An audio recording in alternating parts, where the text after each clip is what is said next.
So India's rather humiliating loss in that first test match to South Africa, well, it hasn't really gone down well with obviously a lot of people, because it was, to put it politely, a very meek capitulation on behalf of Rohit Sharma's men. Again, you lost a test match in 3 days, despite the fact that of those 3 days, both the first and second day were impacted by both rain as well as lighting issues, which tells you just how badly you had to have played to have lost a test match in such a convincing manner. Now, naturally, as is always the case, when the Indian team end up losing a match in such a bad manner, it does lead to a bit of a post-mortem, it does lead to some introspection, some kind of questioning, and some pretty potent points have recently been raised by former India skipper Sunil Gavaskar, who is of course on commentary duties with the host broadcasters in this particular series. And as is normally the case with Mr. Gavaskar, he hasn't really minced his words about where exactly it is that India have gone wrong in this particular case. And his point of ire is one that a lot of us really have talked about. We were talking about it yesterday after the game. Rohit Sharma has been quizzed about it as well. You've guessed it right, it is about the lack of a practice game. Rohit Sharma, in case you're wondering what it is he said, basically said that it makes no sense having practice games. There's a detailed video up on Sports Today where he's talked about that, where we've discussed also what it is that the implications of his comments are. And you can check that out later on if you haven't already. But put it this way, Gavaskar does not agree at all with that particular sentiment. In fact, he's very directly called out what it is that the Indian team did in order to prepare for this particular series. He's basically said that intra-squad games are not the way to go forward. What exactly has he said? He said intra-squad games, they're a joke. Will your fast bowlers bowl extremely fast to your batters? Would they bowl bouncers? They would be scared about injuring their batters. And put it this way, you absolutely understand his point.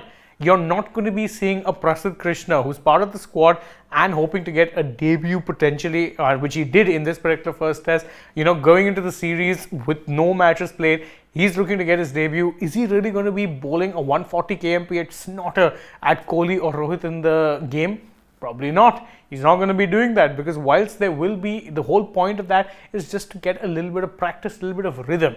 Practice games, on the other hand, that used to have warm-up games, tour games, whatever it is you want to call them, more often than not played out like real matches. But there is also the flip side that a lot of people say, look, you're not going to be getting the best players in those tour matches again, which is fair. But as there are points which Gavaskar will touch upon, and we'll touch upon them later as well, where he's talked about the importance of having them regardless, because it's a valid criticism to make that, look, you may as well not be playing practice games because you won't be up against the best players, the conditions might be entirely different, all very valid points. But Gavaskar's point is that you need to be playing these games not for the experienced players, no, you need to be doing it for the youngsters. Why exactly is that the case? He said, look, practice matches are necessary for the young players. Nothing happens to the senior cricketers. They will play the second, third and fourth match even if they fail. And again, I fail to see, let's say, anything that I can pick apart from this statement aside from stating that he's absolutely right.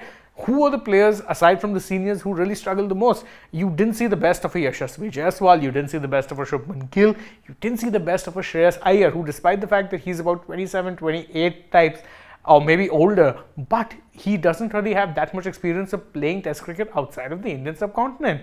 You needed those warm-up games to ensure that these players get a taste of those kind of conditions, not for a Kohli or a Rohit to be looking there to go out there and practice. No, these are guys who are seasoned campaigners, and as Gavaskar points out, they have that security of being senior players. Even if they fail, they're going to be playing most of these matches. It's the young players who will be feeling the most pressure, and you didn't give them any kind of practice. Again, fairly good point to be made, which is pro, let's say, practice games, because again, these practice games, you don't see them happen a lot, and one of the reasons is not, as Rohit Sharma says, because they are of no point, but it's because it's harder and harder to fit into the schedules given how crammed the cricket calendar is.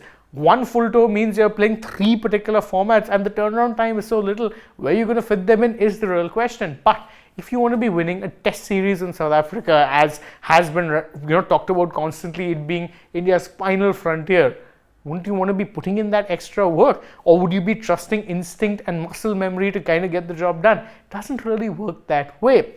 And speaking on the point of, there being a lot of cricket, Gavaskar got an interesting take there as well.